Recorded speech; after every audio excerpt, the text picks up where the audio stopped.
Hi my beautiful viewers, ಹೇಗಿದ್ದೀರಾ? ಎಲ್ಲರೂ ಚೆನ್ನಾಗಿದ್ದೀರಲ್ವಾ? Welcome back to Lanchana's lifestyle. ಯಾರೆಲ್ಲ ನನ್ನ ಚಾನಲನ್ನು ಸಬ್ಸ್ಕ್ರೈಬ್ ಮಾಡ್ಕೊಂಡಿಲ್ಲ, ಸಬ್ಸ್ಕ್ರೈಬ್ ಮಾಡಿಕೊಂಡು ವಿಡಿಯೋನ ಪೂರ್ತಿಯಾಗಿ ನೋಡಿ, ಎಲ್ಲೂ ಕೂಡ ಸ್ಕಿಪ್ ಮಾಡಬೇಡಿ. ಲೈಕ್ ಮಾಡಿ, ಶೇರ್ ಮಾಡಿ, ಕಮೆಂಟ್ ಮಾಡಿ. ಅದೇ ರೀತಿಯಾಗಿ ಈ ಒಂದು ರೆಸಿಪಿಯನ್ನು ಟ್ರೈ ಮಾಡೋದನ್ನು ಮರಿಬೇಡಿ. ಯಾಕಂದರೆ ಅಷ್ಟು ರುಚಿಯಾಗಿ, ಅಷ್ಟು ಟೇಸ್ಟಿಯಾಗಿ, ಅಷ್ಟು ಈಸಿಯಾಗಿ ಮಾಡ್ಬೋದು. ಯಾಕೆ ನೀವು ಇಷ್ಟು ದಿನ ಈ ರೆಸಿಪಿ ಹಾಕಿಲ್ಲ ಅಂತ ನನಗೆ ಕಮೆಂಟ್ ಮಾಡ್ತೀರಾ. ಅಷ್ಟು ಚೆನ್ನಾಗಿದೆ, ತುಂಬ ಅಂದರೆ ತುಂಬ ಚೆನ್ನಾಗಿದೆ. ಆರಾಮ್ಸೆ ಮಾಡ್ಬೋದು. ಎಂಥ ಬಿಗಿನರ್ಸ್ ಇದ್ದರೂ ಕೂಡ ಇದನ್ನು ಟ್ರೈ ಮಾಡ್ಬೋದು. ಬನ್ನಿ ಹೇಗೆ ಮಾಡೋದು ಅಂತ ನೋಡ್ಕೊಂಡು ಬರೋಣ. ನಾನಿಲ್ಲಿ ಒಂದು ಬೌಲಷ್ಟು ಪಾಲಕ್ ಸೊಪ್ಪನ್ನು ಫೈನ್ ಚಾಪ್ ಮಾಡಿ ಹಾಕ್ಕೊಂಡಿದ್ದೀನಿ. ಒಂದು ಅರ್ಧ ಭಾಗ ಕ್ಯಾಪ್ಸಿಕಮನ್ನು ಕೂಡ ಸ್ಲೈಸ್ ಥರ ಹಚ್ಬಿಟ್ಟು ಹಾಕ್ಕೊಂಡಿದ್ದೀನಿ. ಆನಿಯನ್, ಈರುಳ್ಳಿಯನ್ನು ಕೂಡ ಅಷ್ಟೇ, ಅದು ಕೂಡ ಒಂದು ಬೌಲಷ್ಟು ಅದನ್ನು ಉದ್ದುದ್ದಾಗೆ ಸ್ಲೈಸ್ ಮಾಡಿ ಹಾಕ್ಕೊಂಡಿದ್ದೀನಿ. ಪಾಲಕ್ ಸೊಪ್ಪಿಗೆ ಅದು ಮ್ಯಾಚ್ ಆಗಬೇಕು. ಹಸಿಮೆಣಸಿನ್ಕಾಯಿ ಖಾರಕ್ಕೆ ಬೇಕಾದಷ್ಟು, ಕೊತ್ತಂಬರಿ ಸೊಪ್ಪು, ಕರಿಬೇವಿನ ಸೊಪ್ಪು, ಬಿಳಿ ಎಳ್ಳು 1.5 ಸ್ಪೂನು, ಆಲೂಗೆಡ್ಡೆ ಮೀಡಿಯಮ್ ಸೈಜಿಂದು 2 ತೊಗೊಂಡಿದ್ದೀನಿ. ಅದನ್ನು ಕೂಡ ಈರುಳ್ಳಿಗೆ ಮ್ಯಾಚ್ ಆಗಬೇಕು, ಆ ರೀತಿಯಾಗಿ ಸ್ಲೈಸ್ ಥರ ಮಾಡಿ ಹಾಕ್ಕೊಂಡಿದ್ದೀನಿ. ಆದಷ್ಟು ಫೈನಾಗಿ ಎಷ್ಟಾಗುತ್ತೆ ಅಷ್ಟು ನೋಡಿ. ರುಚಿಗೆ ಉಪ್ಪು ಹಾಕ್ಕೊಂಡಾಯಿತು. ಅಜ್ವಾನ ಒಂದು ಅರ್ಧ ಸ್ಪೂನು. ನಾವು ಈರುಳ್ಳಿ ಎಲ್ಲ ತೊಗೊಂಡಿರ್ತೀವಲ್ಲ, ಸೊ ಅದರಲ್ಲಿ ಒಂದು 3/4 ಬೌಲಷ್ಟು ಕಡಲೆ ಹಿಟ್ಟು ತೊಗೊಂಡಿದ್ದೀನಿ. 2 ಸ್ಪೂನಷ್ಟು ಅಕ್ಕಿ ಹಿಟ್ಟನ್ನು ತೊಗೊಂಡಿದ್ದೀನಿ. ಅಕ್ಕಿ ಹಿಟ್ಟು ಯಾಕೆ ಅಂದರೆ ಕ್ರಿಸ್ಪಾಗಿ ಬರುತ್ತೆ, ಸೊ ಅದಕ್ಕೋಸ್ಕರ. ಇವಾಗ ನೀರು ಹಾಕ್ದೇ ಚೆನ್ನಾಗಿ ಮಿಕ್ಸ್ ಮಾಡಬೇಕು ಸ್ನೇಹಿತರೆ. ಏನಂದರೆ ಆ ಸೊಪ್ಪು, ಈರುಳ್ಳಿ, ಹಿಟ್ಟುಗಳು ಎಲ್ಲ ಪ್ರತಿಯೊಂದು ಚೆನ್ನಾಗಿ ಬ್ಲೆಂಡ್ ಆಗಬೇಕು. ಆ ರೀತಿಯಾಗಿ ಕಲಿಸ್ಕೋಬೇಕು. ನೀರೇನು ಹಾಕಿಲ್ಲ ನಾನು, ಹಾಗೇ ಕಲಿಸ್ತಾ ಇರೋದು. ನೋಡಿ, ಈ ರೀತಿಯಾಗಿ ಬರುತ್ತೆ. ಇದಕ್ಕೆ ಸ್ವಲ್ಪನೇ ನೀರನ್ನು ಚುಮ್ಕಿಸೋದು ಅಂತ ಹೇಳ್ತೀವಲ್ವ, ಆ ಥರ ಮಾಡಿಕೊಂಡು ಹಿಟ್ಟನ್ನು ಕಲಿಸ್ಕೊಬೇಕು. ಇದು ನಮಗೆ ಪಕೋಡ ರೀತಿಯಲ್ಲಿ ಬರಬೇಕು. ಬೋಂಡ ಆ ಥರ ಮಾಡಿದ್ರು ತುಂಬ ಚೆನ್ನಾಗಿರುತ್ತೆ. ಪಕೋಡ ಅಂದರೆ ಸ್ವಲ್ಪ ರೋಸ್ಟ್ ಆಗುತ್ತೆ ಅಷ್ಟೇ. ನೋಡಿ, ಈ ಒಂದು ಹದವಾಗಿದೆ ಸಾಕಾಗುತ್ತೆ. ಕರೆಕ್ಟಾಗಿದೆ ಕನ್ಸಿಸ್ಟೆನ್ಸಿ. ನಾವು ಹಿಂಗೆ ನೋಡಿದ್ರೆ ಉಂಡೆ ಮಾಡೋ ಅದಕ್ಕೆ ಬರಬೇಕು, ಆವಾಗ ಕರೆಕ್ಟಾಗಿದೆ ಅಂತ. ಈ ರೀತಿಯಾಗಿ ನೀವು ಯಾವತ್ತೂ ಕೂಡ ಟ್ರೈ ಮಾಡಿರಲ್ಲ ಸ್ನೇಹಿತರೆ. ಒಂದು ಸಲ ಟ್ರೈ ಮಾಡಿ ಫಿದಾ ಆಗೋಗ್ಬಿಡ್ತೀರ ಈ ರೆಸಿಪಿಗೆ. ಮಳೆಗಾಲಕ್ಕಾಗಲಿ, ಚಳಿಗಾಲಕ್ಕಾಗಲಿ, ಸೈಡ್ ಡಿಶ್ ಆಗಲಿ, ಸ್ನ್ಯಾಕ್ಸಿಗಾಗಲಿ ಎಲ್ಲದಕ್ಕೂ ಸೂಪರಾಗಿರುತ್ತೆ. ಸೊ ಎಣ್ಣೆನ ಮೀಡಿಯಮ್ ಫ್ಲೇಮ್ನಲ್ಲಿ ಬಿಸಿ ಮಾಡಿಕೊಂಡು, ನಿಮಗೆ ಸೈಜನ್ನು ನೋಡ್ಕೊಳ್ಳಿ. ಪಕೋಡ ಥರ ಬೇಕಾ, ಬೋಂಡ ಥರ ಬೇಕಾ, ಸ್ವಲ್ಪ ದಪ್ಪ ಸಣ್ಣ ಯಾವ ರೀತಿ ಬೇಕಾದರೂ ನೀವು ಇಲ್ಲಿ ಆಲ್ಟರ್ ಮಾಡಿಕೊಂಡು ಫ್ರೈ ಮಾಡ್ಬೋದು. ಎಣ್ಣೆನ ಆದಷ್ಟು ಮೀಡಿಯಮ್ ಫ್ಲೇಮ್ನಲ್ಲಿನೇ ಕಾಯಿಸಿರಿ ಸ್ನೇಹಿತರೆ, ಬಿಸಿ ಮಾಡಿರಿ. ನೀವು ಐ ಫ್ಲೇಮ್ ಇಟ್ಬಿಟ್ರೆ ಒಳಗಡೆ ಬೆಂದಿರೋದಿಲ್ಲ. ನೋಡಿ, ಆ ಎಣ್ಣೆಗೆ ಎಷ್ಟಾಗತ್ತೆ ಅಷ್ಟನ್ನು ನೀಟಾಗಿ ಹಾಕ್ಕೊಂಡು ಎರಡೂ ಕಡೆ ಚೆನ್ನಾಗಿ ಫ್ರೈ ಆಗಬೇಕು. ಆ ರೀತಿಯಾಗಿ ಫ್ರೈ ಮಾಡ್ಕೊಳ್ಳೋಣ.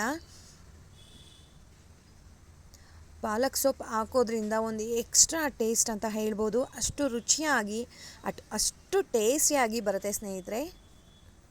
ನೋಡಿ, ಎರಡೂ ಕಡೆಯೂ ಚೆನ್ನಾಗಿ ಫ್ರೈ ಮಾಡ್ಕೊಳ್ಳೋಣ. ಕಲರ್ ಚೇಂಜ್ ಆಗುತ್ತೆ, ಅದೇ ರೀತಿಯಾಗಿ ಬಬಲ್ಸ್ ಕೂಡ ಕಡಿಮೆ ಆಗುತ್ತೆ. ಆ ಟೈಮ್ನಲ್ಲಿ ಈ ರೆಸಿಪಿ ರೆಡಿ ಆಗಿದೆ ಅಂತ. ನಾನಿಲ್ಲಿ ಸೋಡಾ ಏನೂ ಹಾಕಿಲ್ಲ ಸ್ನೇಹಿತರೆ. ಆದಷ್ಟು ಸ್ವಲ್ಪ ಪಕೋಡ ಥರ ಬರಬೇಕು ಅಂತ ಹೇಳಿಬಿಟ್ಟು, ನೀವು ಬೇಕಂದರೆ ನಮಗೆ ಬೋಂಡ ಥರ ಬೇಕು ಅಂದರೆ ಸ್ವಲ್ಪ ನೀವು ಅಡುಗೆ ಸೋಡಾನ ಹಾಕ್ಕೊಳ್ಬೋದು. ಒಂದು 1/4 ಸ್ಪೂನಷ್ಟು ಅಡುಗೆ ಸೋಡಾ ಹಾಕ್ಕೊಳ್ಬೋದು. ಆವಾಗ ಸಾಫ್ಟಾಗಿ ಬರುತ್ತೆ. ಪಕೋಡ ಅಂತ ಹೇಳಿದ್ರೆ ಸ್ವಲ್ಪ ಕ್ರಿಸ್ಪಾಗಿರಬೇಕು, ಗಟ್ಟಿಯಾಗಿ ಬರಬೇಕು. ಅದಕ್ಕೆ ನಾನಿಲ್ಲಿ ಸೋಡಾನ ಹಾಕಿಲ್ಲ. ಇವಾಗ ಮತ್ತೆ ಆ ಬ್ಯಾಚ್ ಕಂಪ್ಲೀಟ್ ಆಯಿತು, ಚೆನ್ನಾಗಿ ಫ್ರೈ ಆಗಿದೆ. ಇನ್ನೊಂದು ಬ್ಯಾಚ್ ಸೇಮ್ ಅದೇ ರೀತಿಯಾಗಿಯೇ ಹಾಕೋತಾ ಇದ್ದೀನಿ. ಆದಷ್ಟು ಎಣ್ಣೆ ಇದೆ ಅಂತ ಹೇಳ್ಬಿಟ್ಟು ಒಂದೇ ಸಲ ಜಾಸ್ತಿ ಹಾಕೋದು ಬೇಡ, ಸ್ವಲ್ಪನೇ ಹಾಕ್ಕೊಳ್ಳೋಣ. ಚೆನ್ನಾಗಿ ಫ್ರೈ ಆಗುತ್ತೆ ಆವಾಗ. ವಿತಿನ್ 5 to 8 ಮಿನಿಟ್ ಒಳಗಡೆ ಈ ಒಂದು ರೆಸಿಪಿಯನ್ನು ಟ್ರೈ ಮಾಡ್ಬೋದು ಸ್ನೇಹಿತರೆ. ಆದಷ್ಟು ನನ್ನ ಚಾನಲಲ್ಲಿ ಈಸಿ ರೆಸಿಪಿಗಳನ್ನೇ ಟ್ರೈ ಮಾಡ್ತಾ ಇದ್ದೀನಿ. ಎಲ್ಲರಿಗೂ ಕೂಡ ಈಸಿ ಮೆಥಡ್ ಅಂದರೆ ತುಂಬಾ ಇಷ್ಟ. ಅದೇ ರೀತಿಯಾಗಿ ರೆಸಿಪಿಗಳು ತುಂಬ ಇಷ್ಟ ಆಗುತ್ತೆ ಅಂತ ಹೇಳ್ಬಿಟ್ಟು ಜಾಸ್ತಿ ಯಾವುದು ಮ್ಯಾಕ್ಸಿಮಮ್ ಯಾವುದೂ 8 ನಿಮಿಷ 10 ನಿಮಿಷದ ಮೇಲೆ ಯಾವ ರೆಸಿಪಿಯನ್ನು ಮಾಡಿಲ್ಲ ಸ್ನೇಹಿತರೆ. ಅದೇ ರೀತಿಯಾಗಿ ನೀವು ಈ ಒಂದು ರೆಸಿಪಿಯನ್ನು ಕೂಡ ಡೆಫಿನೆಟಾಗಿ ಟ್ರೈ ಮಾಡ್ಬೋದು, ತುಂಬ ಚೆನ್ನಾಗಿರುತ್ತೆ. ಎರಡು ಸೈಡು ಚೆನ್ನಾಗಿ ಫ್ರೈ ಮಾಡಿಕೊಂಡು ತೆಗೆದುಬಿಟ್ರೆ ಈ ಒಂದು ಪಾಲಕ್ ಪಕೋಡ, ಪಾಲಕ್ ಆಲೂಗೆಡ್ಡೆ ಪಕೋಡ, ಪಾಲಕ್ ಆಲೂಗೆಡ್ಡೆ ಬೋಂಡ, ನೀವು ಏನಾದರೂ ಹೆಸರು ಕೊಡಿ ಸ್ನೇಹಿತರೆ, ತಿನ್ನೋದಕ್ಕೆ ಮಾತ್ರ ಅಷ್ಟು ಟೇಸ್ಟಿಯಾಗಿರುತ್ತೆ. ಪಾಲಕ್ ಹಾಕಿರೋದ್ರಿಂದ ನಾನು ಇದನ್ನು ಪಾಲಕ್ ಸ್ನ್ಯಾಕ್ಸ್ ಅಂತಲೇ ಹೇಳ್ತೀನಿ, ಅಷ್ಟು ಚೆನ್ನಾಗಿದೆ. ನೋಡಿ, ಈಗ ಚೆನ್ನಾಗಿ ಎರಡೂ ಕಡೆಯಲ್ಲೂ ಫ್ರೈ ಆಗಿದೆ. ಬಬಲ್ಸ್ ಕೂಡ ಕಡಿಮೆ ಆಗಿದೆ, ನೋಡ್ತಾ ಇರ್ಬೋದು. ಎಣ್ಣೆನೂ ಅಷ್ಟೇ ಸ್ನೇಹಿತರೆ, ಜಾಸ್ತಿ ಅನ್ನೋದಕ್ಕಿಂತ ಅಬ್ಸರ್ವೇ ಮಾಡ್ಕೊಳ್ಳೋದಿಲ್ಲ. ತುಂಬ ಡ್ರೈ ಆಗಿ ಚೆನ್ನಾಗಿ ಬರುತ್ತೆ. ಇವಾಗ ಸರ್ವ್ ಮಾಡೋ ಟೈಮ್ ಆಗಿದೆ. ಮನೇಲಂತೂ ಒಂದು ಪೀಸು ಉಳ್ಕೊಳ್ಳಲಿಲ್ಲ, ಅಷ್ಟು ಚೆನ್ನಾಗಿತ್ತು, ಅಷ್ಟು ಟೇಸ್ಟಿಯಾಗಿ ಬಂದಿತ್ತು. ಮಿಸ್ ಮಾಡಿದೆ ಈ ಒಂದು ರೆಸಿಪಿಯನ್ನು ಟ್ರೈ ಮಾಡಿ ಹೇಗೆ ಬಂತು ಅಂತ ಕಮೆಂಟ್ ಮಾಡೋದನ್ನು ಮಾತ್ರ ಮರಿಬೇಡಿ ಸ್ನೇಹಿತರೆ. ಕೊನೆ ತನಕ ವಿಡಿಯೋನ ನೋಡಿದ್ದಕ್ಕೆ ಧನ್ಯವಾದಗಳು. ಮಿಸ್ ಮಾಡದೆ ಲೈಕ್ ಮಾಡಿ ಸ್ನೇಹಿತರೆ. ನೀವು ಲೈಕ್ ಮಾಡೋ ಅಂಥದ್ದು, ವಿಡಿಯೋನ ಪೂರ್ತಿಯಾಗಿ ನೋಡೋ ಅಂಥದ್ದು ನನಗೆ ತುಂಬಾ ಅವಶ್ಯಕತೆ ಇದೆ.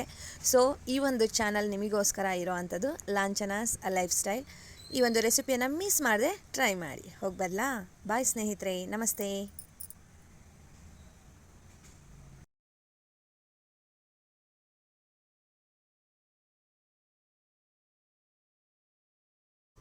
ಹಾಯ್ ಮೈ ಬ್ಯೂಟಿಫುಲ್ ವ್ಯೂವರ್ಸ್, ಹೇಗಿದ್ದೀರಾ? ಎಲ್ಲರೂ ಚೆನ್ನಾಗಿದ್ದೀರಾ ಅಲ್ವಾ? Welcome back to Lanchana's lifestyle. ಮಳೆಗಾಲ ಅಂತೂ ಶುರುವಾಗ್ಬಿಟ್ಟಿದೆ. ಏನಾದರೂ ಸ್ನ್ಯಾಕ್ಸ್ ಬೇಕು ಅಂತ ಯೋಚನೆ ಮಾಡ್ತಾ ಇರ್ತೀವಿ. ಈಸಿಯಾಗಿ ವಿತಿನ್ 10 ಮಿನಿಟ್ ಒಳಗಡೆ ಸಕ್ಕತ್ತಾಗಿರೋ ಅಂಥ ಈ ರೆಸಿಪಿಯನ್ನು ಟ್ರೈ ಮಾಡ್ಬೋದು.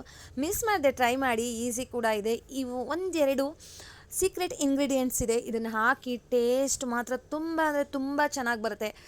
ಖಾರವಾಗಿ, ಬಾಯಿಗೆ ಕ್ರಿಸ್ಪಾಗಿ, ತುಂಬ ಅಂದರೆ ತುಂಬ ರುಚಿಯಾಗಿರುತ್ತೆ. ಈಸಿ ಅಂದರೆ ಈಸಿಯಾಗಿ ಮಾಡ್ಬೋದು. ಮನೇಲಿರೋ ಅಂಥ ಇಂಗ್ರೀಡಿಯೆಂಟ್ಸೇ, ಎಕ್ಸ್ಟ್ರಾ ಯಾವುದು ಆಚೆದೇನು ಬೇಡ.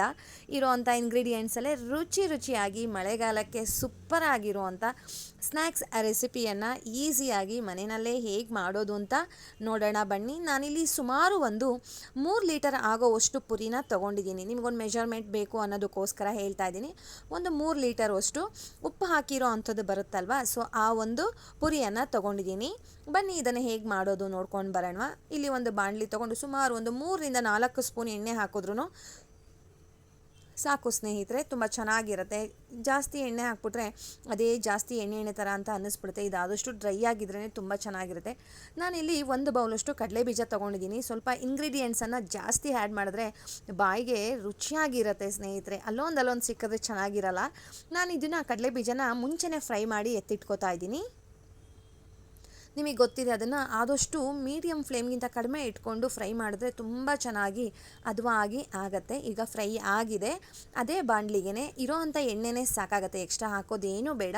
ಸುಮಾರು 1 ಸ್ಪೂನಷ್ಟು ಸಾಸಿವೆ ಹಾಕೋತಾ ಇದ್ದೀನಿ.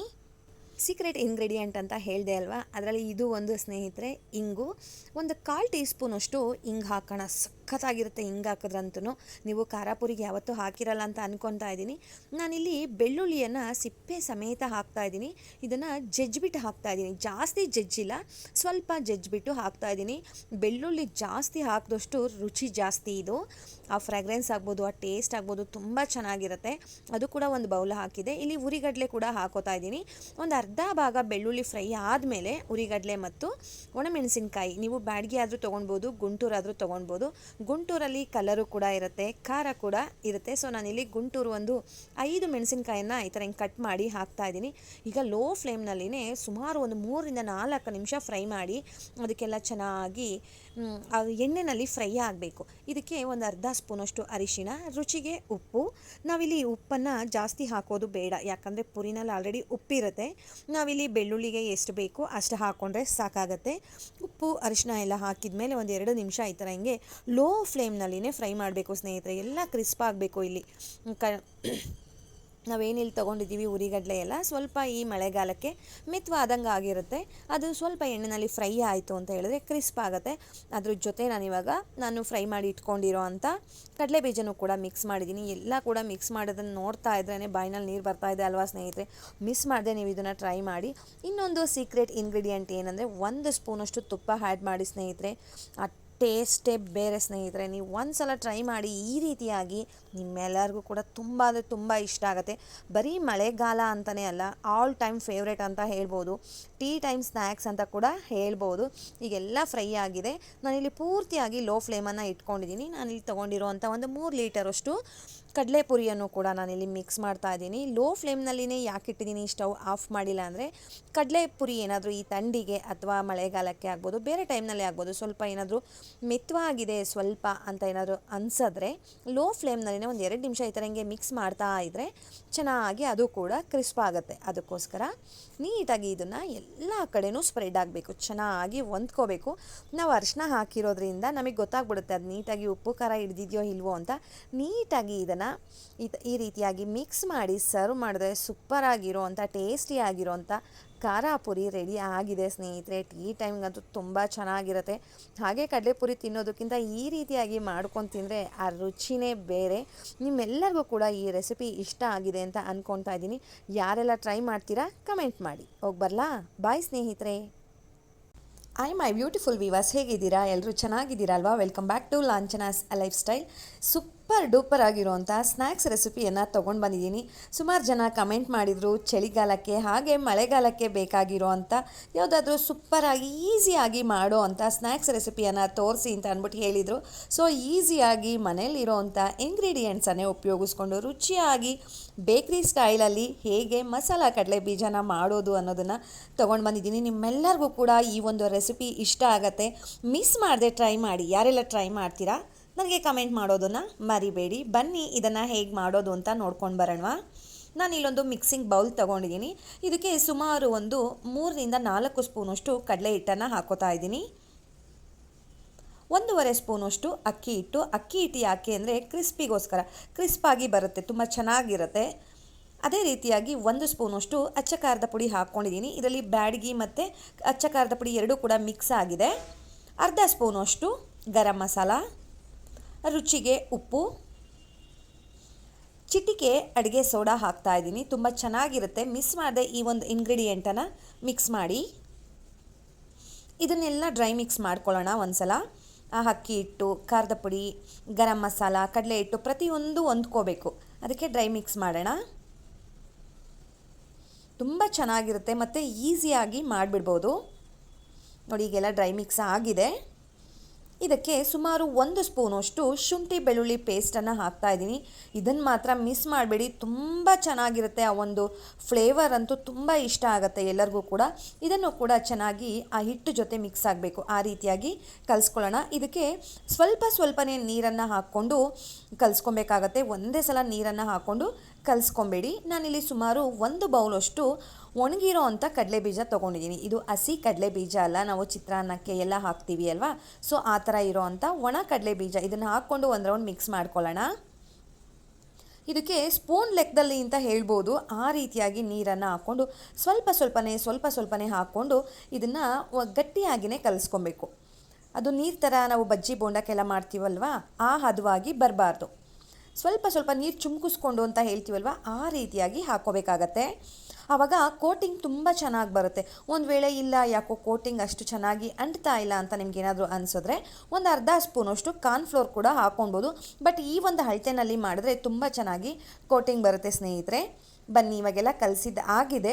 ಇಲ್ಲಿ ಎಣ್ಣೆ ಬಿಸಿಗಿಟ್ಟಿದೆ, ಎಣ್ಣೆ ಕೂಡ ಕಾದಿದೆ. ಚಕ್ಕೆ ಹೇಗೆ ಮಾಡೋದು ಅಂದರೆ ಒಂದು ಕಡಲೆ ಬೀಜನ ಹಾಕಿ ನೋಡಿದ್ರೆ ಈ ಥರ ಹಿಂಗೆ ಬಬಲ್ಸ್ ಬರ್ತಾ ಇದೆ ಅಂದರೆ ಎಣ್ಣೆ ಹದವಾಗಿ ಕಾಯ್ದಿದೆ ಅಂತ. ಮೀಡಿಯಮ್ ಫ್ಲೇಮ್ಗಿಂತ ಸ್ವಲ್ಪ ಕಡಿಮೆನೇ ಇಟ್ಕೊಂಡಿದ್ದೀನಿ. ನೀವು ಒಂದೊಂದಾಗಿ ಪೇಷನ್ಸ್ ಇದೆ ಅಂತ ಅನ್ನೋ ಹಾಗಿದ್ರೆ ಒಂದೊಂದನ್ನೇ ಹಾಕ್ಬೋದು, ಇಲ್ಲಾಂದರೆ 2-3 ಜೋಡಿಯಾಗಿ ಕೂಡ ಹಾಕ್ಬೋದು. ಏನೂ ಕೂಡ ಟೇಸ್ಟಲ್ಲಿ ಡಿಫ್ರೆನ್ಸ್ ಆಗೋದಿಲ್ಲ, ತುಂಬ ಚೆನ್ನಾಗಿ ಬರುತ್ತೆ. ಒಂದೊಂದು ಹಾಕೋದ್ರಿಂದ ತುಂಬ ಟೈಮ್ ತೊಗೊಳುತ್ತೆ. ಸೊ 2-3 ಜೊತೆಯಾಗಿ ಕೂಡ ನೀವು ಹಾಕ್ಕೊಳ್ಬೋದು. ನೋಡ್ತಾ ಇರ್ಬೋದು, ಪ್ರತಿಯೊಂದನ್ನು ಒಂದೊಂದು ಹಾಕ್ತಾ ಇದ್ದೀನಿ. 2 ಜೋಡಿ ಇರೋದನ್ನು ಕೂಡ ಹಾಕ್ತಾ ಇದ್ದೀನಿ. ಅದನ್ನು ಹಾಕಿ 1-2 ಸಲ ಹಿಂಗೆ ಚೆನ್ನಾಗಿ ಮಿಕ್ಸ್ ಮಾಡೋಣ. ಒಂದು ವೇಳೆ 2-3 ಕಚ್ಕೊಂಡಿದ್ರು ಕೂಡ ಅದು ಬಿಡೋ ಚಾನ್ಸಸ್ ತುಂಬ ಚೆನ್ನಾಗಿರುತ್ತೆ. ಅದಕ್ಕೋಸ್ಕರ ಹಾಕಿದ ತಕ್ಷಣ ಈ ಥರ ಹಿಂಗೆ ಸಪ್ರೇಟ್ ಮಾಡ್ತಾ ಹೋಗಬೇಕು. ಬಬ್ಬಲ್ಸ್ ಎಲ್ಲ ಕಡಿಮೆ ಆಗ್ತಾ ಬರುತ್ತೆ. ಆ ಟೈಮ್ನಲ್ಲಿ ಇದು ಆಗಿದೆ ಅಂತ ನಮಗೆ ಗೊತ್ತಾಗುತ್ತೆ. ನೋಡ್ತಾ ಇರ್ಬೋದು, ತುಂಬ ಚೆನ್ನಾಗಿರುತ್ತೆ, ರುಚಿಯಾಗಿರುತ್ತೆ ಮತ್ತು ಮನೆಯಲ್ಲೇ ಮಾಡ್ಕೊಂಡು ಹೆಲ್ದಿ ಆಗಿರುತ್ತೆ. ಮನೆಯಲ್ಲೇ ಮಾಡ್ಕೊಂಡು ರುಚಿಯಾಗಿ ತಿನ್ಬೋದು. ಒಂದು ಸೈಡು ಟೀಗೆ ಇಟ್ಬಿಟ್ಟು ಇನ್ನೊಂದು ಸೈಡಲ್ಲಿ ಈ ಒಂದು ಸ್ನ್ಯಾಕ್ಸನ್ನು ರೆಡಿ ಮಾಡಿಬಿಡ್ಬೋದು. ತುಂಬ ರುಚಿಯಾಗಿಯೂ ಕೂಡ ಇರುತ್ತೆ ಸ್ನೇಹಿತರೆ. ನೋಡಿ ಈ ರೀತಿಯಾಗಿ ಬಬಲ್ಸ್ ಕಡಿಮೆ ಆಗಿದ ತಕ್ಷಣ ಎಣ್ಣೆಯಿಂದ ಸಪ್ರೇಟ್ ಮಾಡ್ಕೊಂಬಿಡೋಣ. ಅದೇ ರೀತಿಯಾಗಿ ನಾನಿಲ್ಲಿ 2 ಬ್ಯಾಚ್ ಮಾಡ್ಕೊಂಡಿದ್ದೆ. ಸೊ ಒಂದು ಬ್ಯಾಚ್ ಆದಮೇಲೆ ಇನ್ನೊಂದು ಬ್ಯಾಚನ್ನು ಕೂಡ ಅದೇ ರೀತಿಯಾಗಿ ಹಾಕ್ತಾ ಇದ್ದೀನಿ. ಇದು ಕೂಡ ಬಬಲ್ಸ್ ಕಡಿಮೆ ಆದಮೇಲೆ ಸಪ್ರೇಟ್ ಮಾಡ್ಕೊಂಬಿಡೋಣ. ಈಗ ನೋಡ್ತಾ ಇರ್ಬೋದು, ರುಚಿಯಾಗಿರೋ ಅಂಥ ಟೇಸ್ಟಿಯಾಗಿರೋ ಅಂಥ ಮಸಾಲ ಕಡಲೆ ಬೀಜ ಚಳಿಗಾಲಕ್ಕೆ ಮಾಡಿಸಿರೋ ಅಂಥ ಸ್ನ್ಯಾಕ್ಸ್ ರೆಸಿಪಿ ರೆಡಿಯಾಗಿದೆ. ನಿಮ್ಮೆಲ್ಲರಿಗೂ ಕೂಡ ತುಂಬ ಇಷ್ಟ ಆಗುತ್ತೆ. ಯಾರಿಗೆಲ್ಲ ಈ ರೆಸಿಪಿ ಇಷ್ಟ ಆಗುತ್ತೆ ಮಿಸ್ ಮಾಡದೆ ನನಗೆ ಕಮೆಂಟ್ ಮಾಡಿ. ನಾವು ಟ್ರೈ ಮಾಡಿದ್ವಿ, ಹೇಗೆ ಬಂತು ಟೇಸ್ಟ್ ಅಂತ ಹೇಳಿಬಿಟ್ಟು ಹೋಗಿ ಬರಲಾ. ಬಾಯ್ ಸ್ನೇಹಿತರೆ.